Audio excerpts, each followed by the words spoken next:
Good morning, good afternoon, good evening, good night, wherever in the world you are.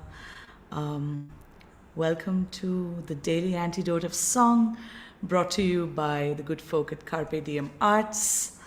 A welcome to Kevin in DC, and Aloysius in Westfield, and Delhi in Maryland, and Nancy in Washington, and Susan G, and Julie Alexander, and Michelle and Steve, and Sheila in Florida, and Kate in Charlottesville, and Arlene Baxter in Berkeley, and Kevin in New Hampshire, and Karen in Oregon, and Terry Shaw, and Bonnie in Boise, Idaho, and Bob and Luda in Victoria, BC, and Clive and William in Birmingham, and Mabel and the Bears, and Carolyn from Boise, who's reminding us that it is day 1221. That has a nice ring. Of the Daily Antidote of Song. Thank you, Carolyn, for that reminder every day. Welcome, Susan in Seattle, and Ruth and Mary. Where are you? Okay. And Sarah in Texas. I can see some Middlesex, I guess. And Kathleen in Albuquerque, and Annette, and Deborah in Kentucky, and Linda coming to you from Orcas Island, and Carolyn in DC, and Kate in Charlottesville, and Jamie in Virginia, and Cricket, and Anne in Silver Spring, and Karen in Oregon, and Elizabeth in California, and Hindi, and LMG, and Kat Cox in Vermont, and Moon in Alexandria, and Hoda in BC, and Bob and a Bear in Massachusetts, and Carol J, and Fred, and Joe in Tacoma Park today. Welcome everyone. My name is Shruti, and I'm coming to you possibly halfway across the world. In Pune, in India. Welcome to day 1221 of the Daily Antidote of Song. And it's so lovely to see you all here. Also, a big hello to everyone who's tuning in on the live stream. And it's a palindrome. I was looking for the right word. Yeah, day 1221. Thank you very much. And we're so delighted today to welcome a wonderful musician, a singer, songwriter, a Grammy nominated musician, somebody who stands for social justice, and an educator for across the ages, a co-founder of the Opening Doors Project, which is an anti-racist music organization. Alastair Moock, welcome to the Daily Antidote of Song. I think you're coming from Melrose in Massachusetts, is that right? Correct. Yeah, just outside of Boston. Hi, Shruti. Welcome. So glad you're here. What's the song that we're going to be singing, Alistair, today? Well, this is a song I wrote in 2015. Um, Unfortunately, it's still relevant. It's not a song with a chorus. Just a lot of lyrics. But the melody repeats plenty. So I'll sing the first verse for you, and you'll have the basic melody, and then you can croak along with those lyrics as you see fit. All right? It goes like this: love it or leave it, it's us against them. We're gonna make it great once again. This once was the home of the free and the brave. We all had it good here, except for the slaves. That's the tune. When we came here, this country was pure and pristine. The skies were all blue and the trees were all green. We fought for the rights of the nation we'd built, and all here rejoiced, except the natives we killed. And then we built cities and roads and great ports, protected by brave men aloft in great forts. And then came the railroads that stretched to the seas. We all had it good, unless you were Chinese. Then Abraham Lincoln, the guy with the beard, said no more to slavery, so that disappeared. And that was the end of race problems. We know black people were equal, except for Jim Crow. The late 1800s were elegant, grand, Victorian houses and trust in the land. The right to your income and vote you possessed for all of us here, barring those who had breasts. Then depression and war kind of soured some years, but we all pulled together, got back in gear. Freedom secured in the home of the champs, offer not valid in internment camps.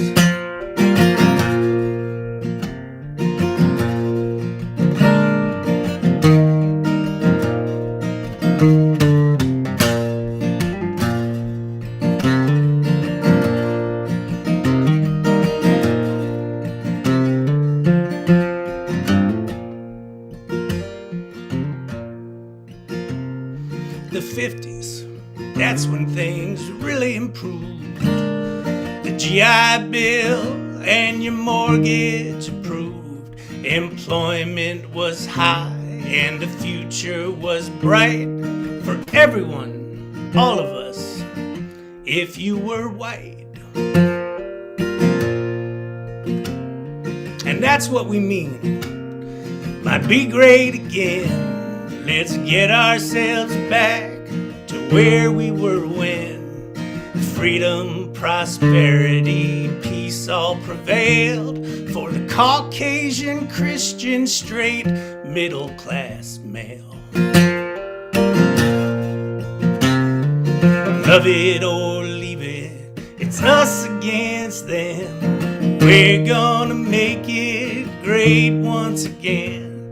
This once was the home of the brave and the free, the world's greatest nation, if you looked like me.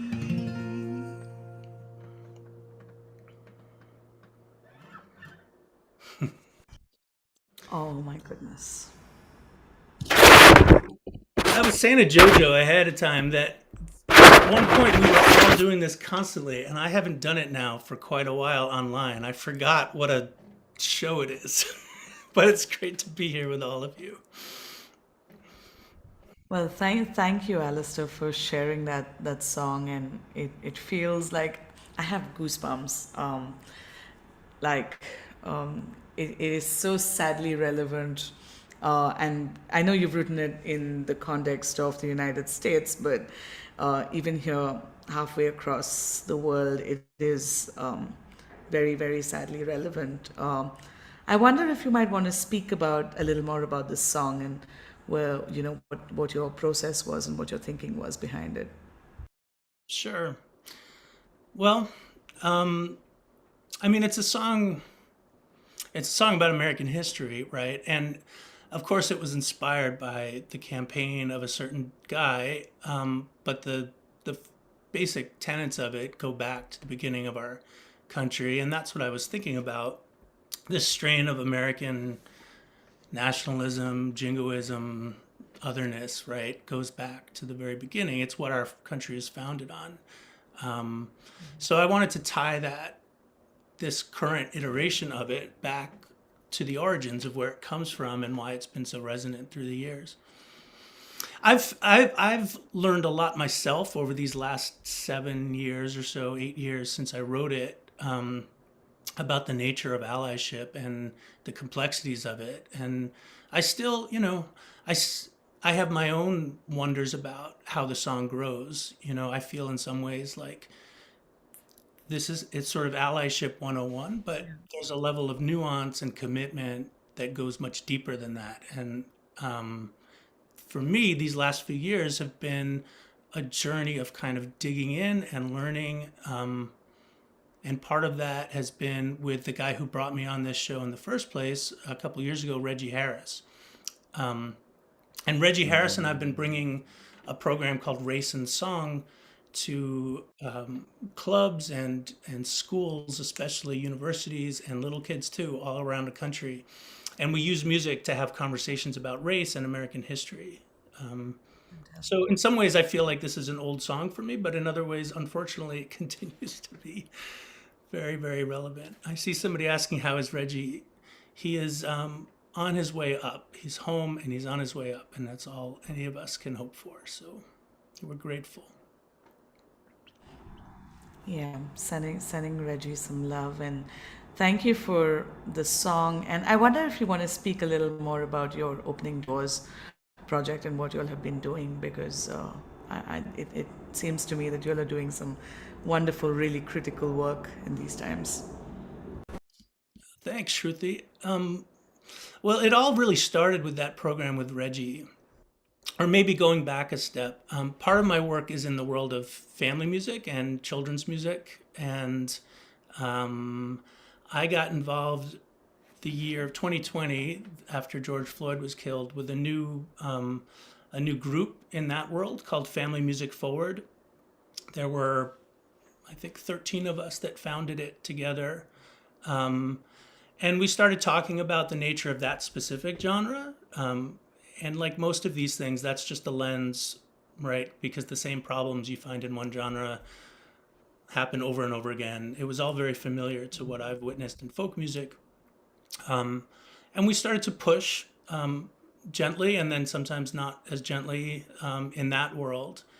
But we started to make some real progress about thinking where the gatekeepers are and getting past the sort of first level of just diversifying a lineup into really challenging ourselves and the genre about who gets to make the decisions. What are the people who do the booking and the managing and the venues? What do they look like, and what are their experiences? And so all of that was happening when I reached out to Reggie, and I've known Reggie for 25 years, but we really never talked about race or this work in a deep way. Um, I told him what we were doing in this group and asked him his thoughts and about using that as a model for some other places. And he was already, as many of you probably know, he was deeply involved in diversity equity work in, I mean, he has been his whole career, but in the folk alliance, in the folk music world. And we talked, but the more we talked and the more personal it became, and the more honest it became, at some point I said, I feel like these conversations we're having are would be valuable to have in front of kids. And since we both have a history of working with kids, and Reggie was like, "I'm way too busy. I've got way too much work. I can't take on another project." But then I worked on him for a little while, and thankfully he came around, and we did our first program that was virtual, and we started sending that out to schools, and it was a program that schools could purchase, and of course we thought through the equity issues around it, and that was recorded here in Club Passim in Boston. And then we would do Q&As in person with the kids. And then as the world started to open up, we started to do this in person. And the show got better and deeper, and we continued to go with it. So then the rest of the Opening Doors project grew out of all that work that Reggie and I did together. Because after all those conversations, when we were still online, I started to reach out. I felt like I have all these peers of color that I'm working with in various ways. I wonder if I could start having conversations online with folks. And I had access to a pot of money that would allow us to pay people a fair wage for being part of that. And so that all started online too. And we started having conversations and concerts when everyone was locked down. And anyway, it's gone and gone and gone. Now we're doing live concerts, we're doing workshops, and still trying to figure out where it goes next. That sounds fantastic. Thank you for doing what you do. I always, I mean, I work with children myself, and also have some of these conversations. Of course, in India, um, it's not so much race, but it is caste and other, gender, and but you have all of these isms that come. And I always find that with children there are lots of lovely stories that emerge. Do you have like a little story that you might want to share from maybe one of these There's workshops been or funny something? moments, it's starting with kids. That's really why this program, there are other programs out there, and Reggie himself had been doing a program for several years with Greg Greenway called Deeper Than the Skin, which is a wonderful program that they do in folk clubs. But doing something specifically for kids was kind of the starting place for this. And working with kids, there's a level of honesty that can be hard to get to with adults. So from the beginning, it allows us, between the nature of music and the way that opens people up, and then children who are honest to a fault, it was a great like starting soil for us to begin to have these conversations. And we literally have been doing this for all ages, from kindergarten through 12th. We do a lot of work in middle and high school, Wow. and then at the college level too. And of course, the funny, there was a, Reggie and I, we had a long talk with some kids, and we got into the nature of race and why it has mattered in America, why it still mattered. And there was a young kid who raised his hand and said, "What color is your house?" And so Reggie and I thought about that and answered the question. But it was an interesting sort of thinking about color. I think it was Reggie who said, "It's not the color of the house, but the content within it." Uh, the most interesting question I got from a kindergarten kid as we talked about race, from an elementary school kid, asked me specifically, it was a young black kid, and he asked me, "Are you racist?" Which is a great question, and a question that adults would never ask, right? So here we were doing this program about the nature of race, but he wanted to figure out what this word was, and who are you, Mr. White Guy, like coming in and talking about it. And it was one of those early moments that allowed us to get to more and more honest and vulnerable places. What is it to be racist, and how do you convey that to kids? um, so using my toolbox of working with kids, the message that I tried to convey is, I work really hard not to be, but we all have these things that we learn, and there's a process of unlearning these things. Um, so I think we all have to undo these things. But figure if you can figure out how to convey that to kids, I think it really helps when you move forward and then try to convey it to adults, right? Yeah. Yeah, well, thank you for also the like what I was struck by is um, your acknowledgement of your privilege and how you so honestly and beautifully deal with that. And it's something. I mean, come over here in this group. I am obviously a woman of color, but in India, I do come with privilege of class and caste, and I'm constantly trying to navigate these spaces when I work with children. So thank you for shining a light on what you do and really the work that you do and the honesty with which you approach it. And thank you for this song. I think there's lots of comments in the chat as well about the work that you're doing and a lot of gratitude for it. And also a lot of musicians at the Daily Antidote of Song have been doing similar work. And my only hope is that these little droplets, one day we will create an ocean and a wave which will wash over all of the racism and all of the ugliness, hopefully. Thank you, Alastair. Thank you.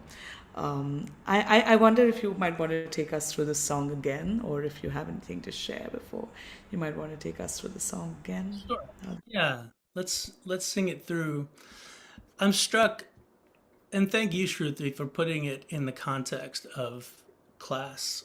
Um, More and more as I go, I think I continue to deepen in my understanding of that specific piece of it. I think it's something we don't talk about enough in the work of DEI is class here in America too. And one of the things I discovered in the work with, as I've gone further and further with this work, is that it's the talking about privilege piece that's the hardest, I think, for most of us white folks. It's easy to identify racism because it feels external, but the privilege part is the part that points the finger inward, right? And then thinking through the layers of privilege and being honest about those, because there's a lot of different forms of privilege and layers. I think that's the part that was most effective. And I'll say that one of the parts of the progress for me in working with Reggie and then working with other folks too, but it was Reggie who really empowered me in this way, was that when we started, I was sort of interviewing him with the feeling that kids needed to learn from his experiences, and his experiences are wonderful, and he has so much perspective and things to say. But there was a point at which he said, these kids need to hear from you, and there are things that you can say that I can't say, which is another Right. form of privilege, right? But it really awakened me to the importance of white voices in the work of anti-racism. This is a two-way street. It's not just allyship. This is work that we do to unwind our own toxins, right? To get this stuff out of our own system.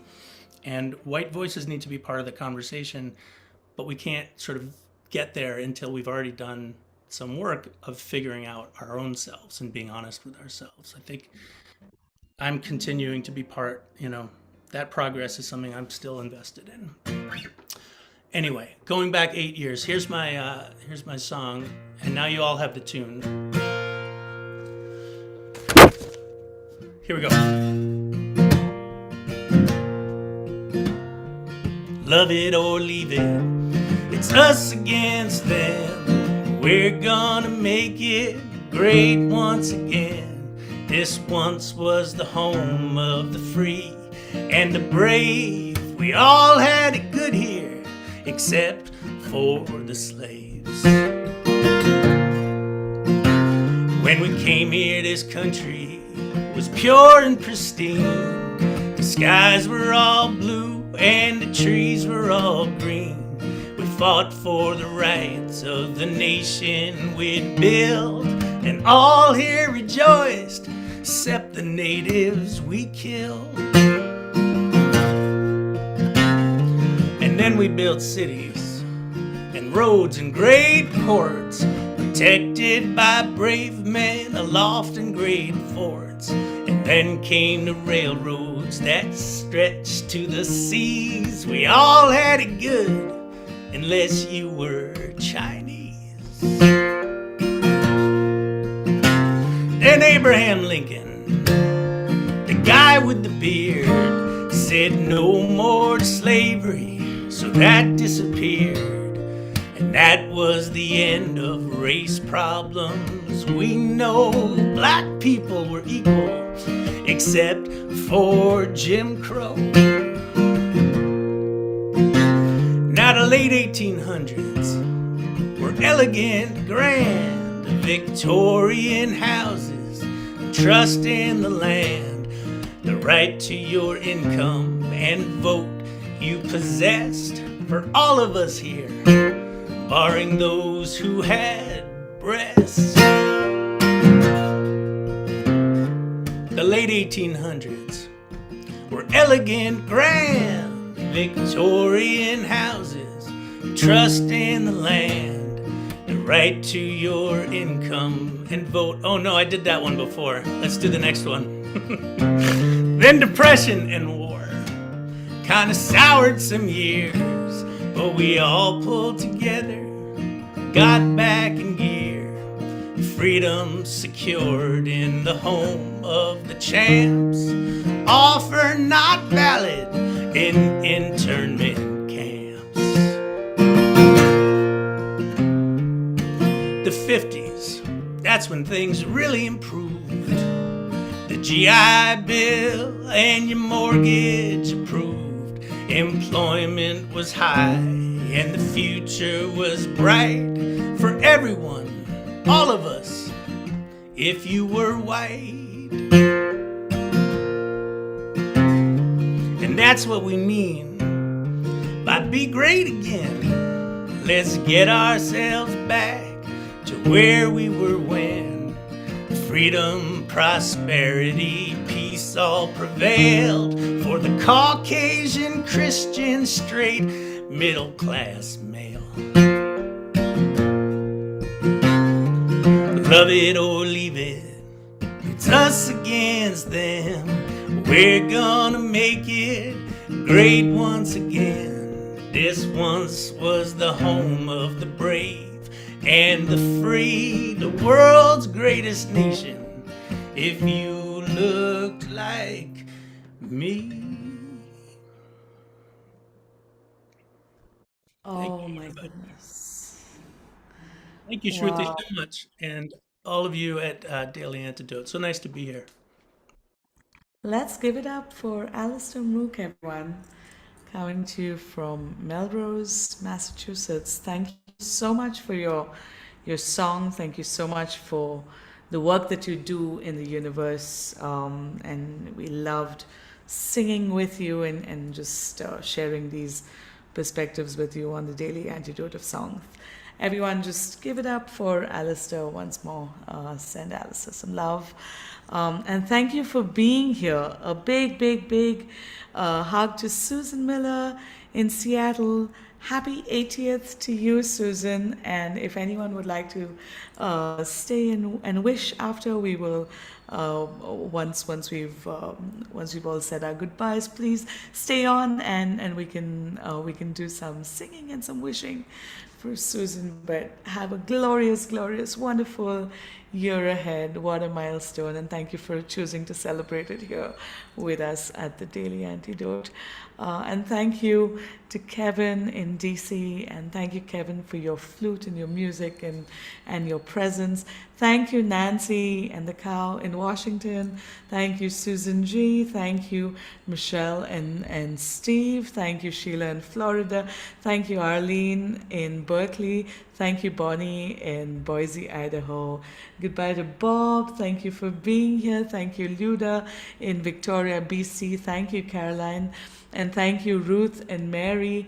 Thank you to Kathleen in Albuquerque, and Annette, and Deborah in Kentucky, and Caroline in DC, and Kate in Charlottesville, and Jamie in Virginia, and Cricket, and Anne in Silver Spring.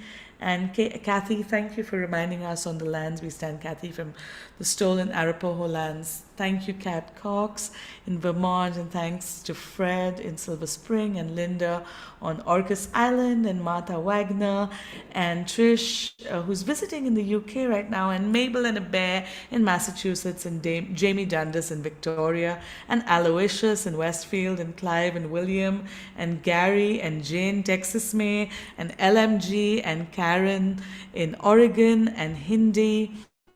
And thank you, Carol in Connecticut, and Hoda in BC, and Moon in Alexandria, and Bob and a Bear in Massachusetts. Thank you to everyone who tuned in on the live stream as well. See you tomorrow for day 1222 of the Daily Antidote of Song. Till then, take care. Have a wonderful day wherever you are.